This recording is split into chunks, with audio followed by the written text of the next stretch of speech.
You're clueless and I'm here to help. Hey guys, Sai here, and here is a full guide to Blox fruits. So firstly, swords. The first way to get swords is through sword dealers. Now there are two types of sword dealers, the normal ones and the advanced ones. The normal sword dealers look like this. So you go ahead and interact with them. You'll have the option to pick a sword. You click on that sword and you can purchase it for a price. The advanced sword dealers though give special swords, but to put it simply, there's no difference between them. It's just that the advanced ones give you specific types of swords which have a higher rarity. Okay, but here's a quick note. There are 3 C's in Blox fruits, each with their own set of islands. Of course, the higher your level, the more you'll progress through these C's. But if it was up to me, right, and I was starting out from level 1, I would only wait to use swords until 2nd or 3rd C. Now, the best sword in 1st C is definitely this bad boy right here, the Saber, which, for the record, if you do a specific challenge, you can actually evolve the sword into its V2 variant. Now, for 2nd C, the best swords would either be the Rengoku sword or Shizu. And finally, for 3rd C, it's 100% definitely either the Cursed Dual Katana or Shark Edge. Now for guns, I don't really want to talk about guns because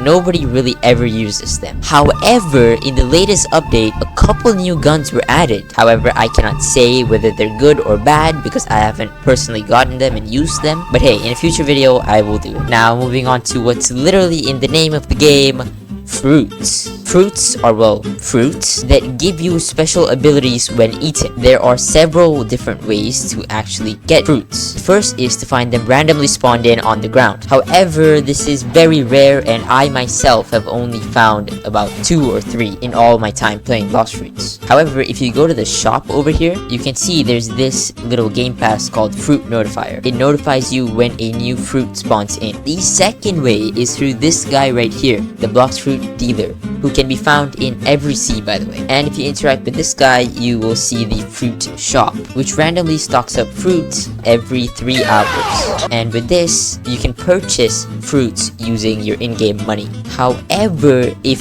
during that time, after you've bought the fruit, if you go ahead and eat a different fruit, or if you buy another fruit, you will forever lose that fruit that you previously had. Well, until you go and eat it again. Oh, and a pro tip, do not try to swim while you have a fruit active. You will die, unless you have these fins on your back, which indicates you are a shark, which I will get into later. The third way to get fruits is through this guy, the Blox fruits gacha. However, this feeds into your gambling addiction. What? Yeah, no, but seriously though, basically you pay this guy a sum of money, and he will give you a random fruit. Random. And the final way is through this right here. This is the factory in 2nd C, and there will be a raid on this factory every once in a while, and whoever does the most damage to the core, which is inside of here, will get a fruit at random. Oh wait, I actually forgot to mention one more. If you press the shop button on the corner right here, you can go to the fruit shop. Here you can buy any fruit at any time using Robux. But yeah, it can get pretty expensive. However, you only have to purchase any of these fruits one time, and you will forever have access to that fruit, meaning you can eat whatever other fruit you want and you can come back to said fruit at any time. Now, what are the best fruits? So I like to split this into 2 categories. The best fruits for fighting people and the best fruits for getting levels. If you want to get levels, I would recommend 3 fruits. The light fruit if you're in 1st C,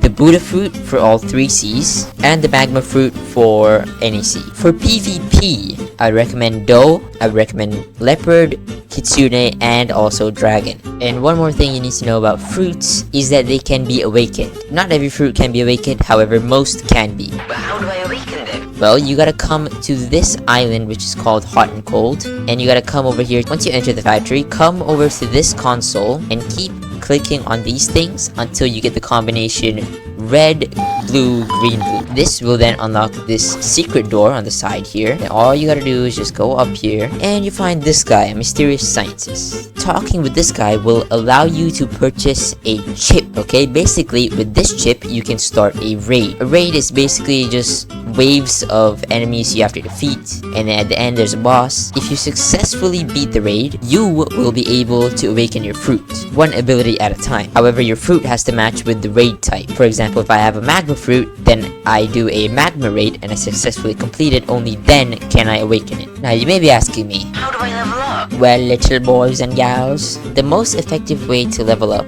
is go online, look for double XP codes, and then you see this little gift icon right here. Press that, enter the code here, redeem it, and you'll get double the levels. Next up, stat points. Stat points are available to you from the first C, and basically every time you get one level, you get 3 stat points, which you are then allowed to put into any of these stats. Now, unless you're gonna use guns, which you probably aren't, don't put it into gun. But before I tell you what to actually put it into, let me tell you what each thing does. Melee increases your fist damage, defense increases your stamina and also your health, sword increases the amount of damage you do with a sword, gun increases the amount of damage you do with a gun, and well, Blox fruit increases the damage you do with a fruit. Now that you know what everything does, what do you put your points into? For first C, 100% you have to put it into melee, defense, and Blox fruit. For second C, you could either do the same thing or you could do melee, defense, and sword. Honestly, it's up to you. For third C, you can either put it in melee, defense, Blox fruit, or melee, defense, and sword. And please guys, only level up 3 at a time. If you put 1 stat point in melee, 1 in defense, and 1 in sword, just stick with that until your max level. And make sure you only level those. If you level up 4 or all of these stats, then you won't be able to reach your maximum damage output. Basically, you'll be weak. The option to trade fruits becomes available to you once you enter second C, and the place you trade is here at the cafe. Basically, you sit down and then another person sits down and then you can trade fruits with them. If you want a full trading guide, make sure to watch my video on trading. But basically, to sum it all up, you need to use the 1-up trading method. Go to Google, look up this website right here, and you'll find out how much each fruit is worth. And to get a better fruit, you need to trade 1-up. So basically, if I had a rubber fruit and I wanted to go up in value, I would trade my rubber fruit for the light fruit, and so on and so forth. Once you get to the mythical fruits, after this sort of halfway point, the value gap becomes quite large. You can see here, 10 million straight to 20 million. So once you get to that level, basically just trade up multiple fruits so that you have multiple good fruits, so that eventually you can combine all of those to trade for a really, really good fruit. Now, races.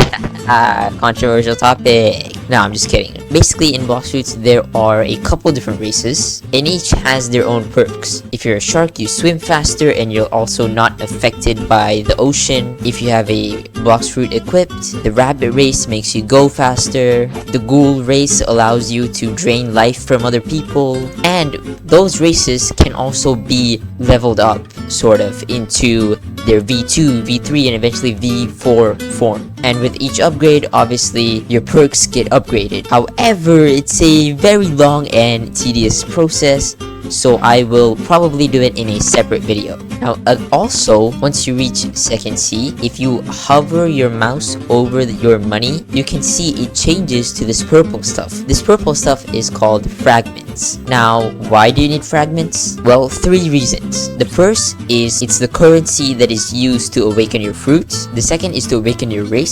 And then third, in sort of the main hubs in second and third C, so the cafe and the castle, there's a bunch of NPCs around here, right? If you talk with them, each one gives you a different thing. Some might give you a stat reroll, some might give you a race reroll in exchange for fragments. But okay, now that you know why you need fragments, how do you get fragments? The only way to get fragments is to either participate in C events, or the main way is to do raids. So what I do to get thousands and thousands of fragments is just hop in with a couple of my buddies or randoms and we just farm raids. Okay, now Haki. Primarily there are 2 types of Haki. First is this thing right here. Okay, this is called armament Haki. Basically, this just increases your damage. Pretty straightforward. The second is this right here, which is observation Haki. What this allows me to do is, well, it basically just gives me x-ray vision. However, it can be upgraded to a V2 version, which allows you to dodge a set amount of attacks. But if I'm not wrong, both can be bought starting from the first sea. It's in a cave on that snowy island with the yetis and stuff. Now, money. What is the fastest way to get money? In my opinion, the fastest way is to hunt sea beasts. All you want to do is just get a boat and go far from land and just kind of cruise around for a bit. And eventually, a beast will come out of the water. Killing just one of these sea beasts will give you $200,000. It's even better if you're in 3rd sea, because in 3rd sea, they can spawn in clumps of 3. And finally, fighting styles. There are a plethora of fighting styles in Blox Fruits, and simply said, they are just an extra set of abilities. There isn't really one that's super better than all of them. It really just comes down to your own playstyle. Whew, that was the entirety of Blox Fruits explained. I'll catch you guys on the flip side.